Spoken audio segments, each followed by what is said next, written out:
So you should have a Raspberry kit that you bought from Amazon with you. This one's a starter kit, so it comes with a bunch of add-ons, including the Raspberry Pi Zero. So this one specifically comes, and that's what I recommend. It comes with an adapter, the cable, the SD card, and everything that you'll need to get started, which is important. So this is the SD card that we used for burning onto the software for the computer here already. So watch that video now to do that, and I will leave you with that. To put this together for your computer, you just take the little SD card out, you take the little reader out.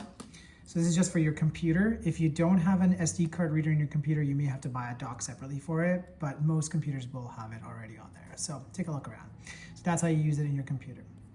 So I'm gonna leave this aside for the actual Raspberry Pi and just watch that video now and pause this one here and go do that. Okay, so now that your Raspberry Pi is set up onto this SD card, this will become all the software we'll need for the computer. So let's open the rest of the box. So in the box, there'll be some stuff that we'll need, some stuff we won't actually need. So if you open up the Ziploc, you'll see the actual Raspberry Pi in this little container here. So to open that, I think there's a little crease line you can actually cut through or rip through, I believe. Let me see. I might need this. Actually, there's open up. Okay.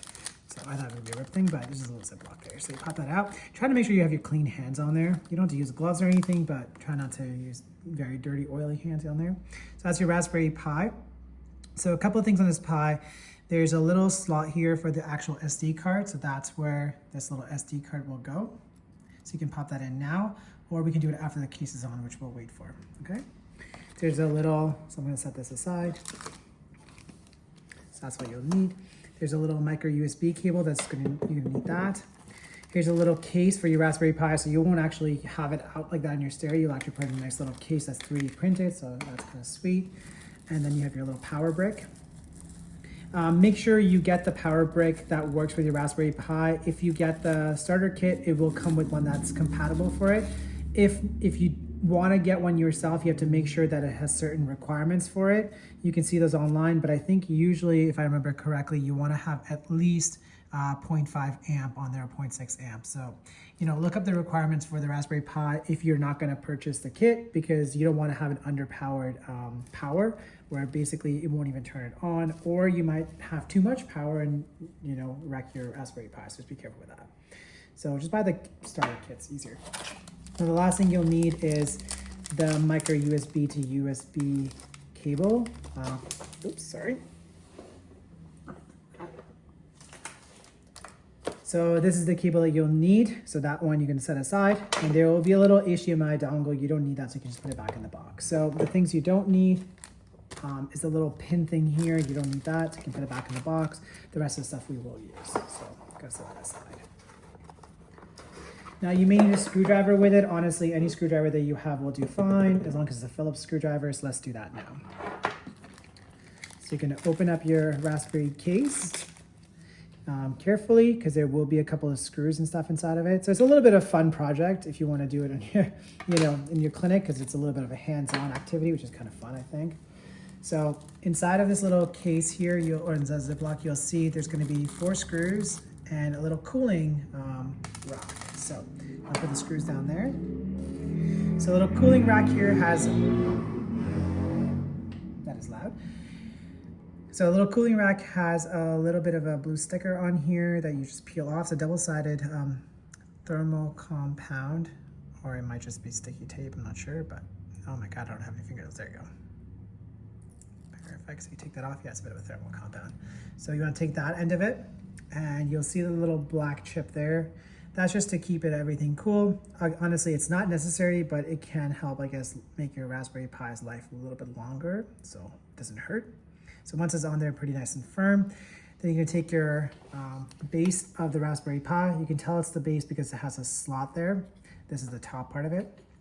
So to put this in, it's pretty easy to line it up. So there's 3 cutouts here, and there's 3 little ports here, and there's a little port there. So you just line those up.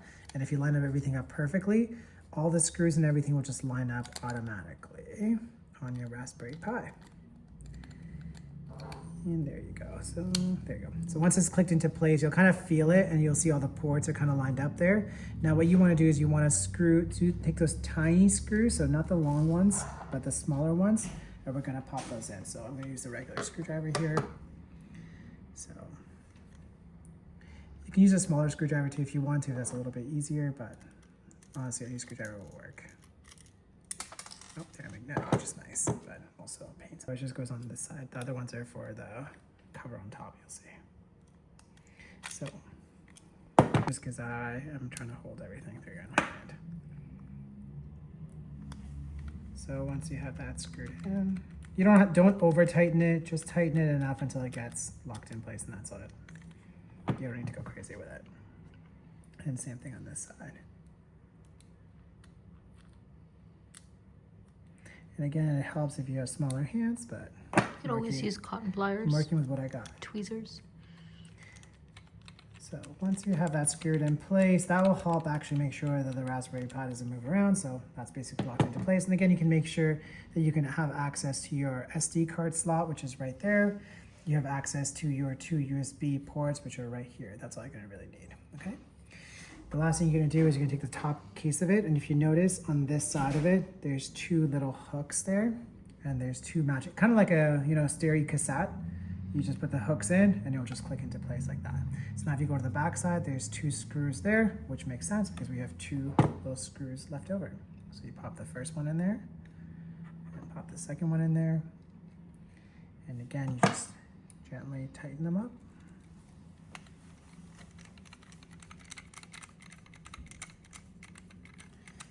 It's kind of a fun activity, actually.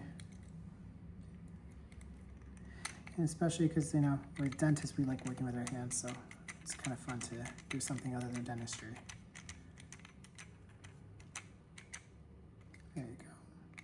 Tighten this one up a little bit more. Perfect. So now that it's nice and closed, you can basically stay put there. Now the last thing we're gonna do is actually power it in. So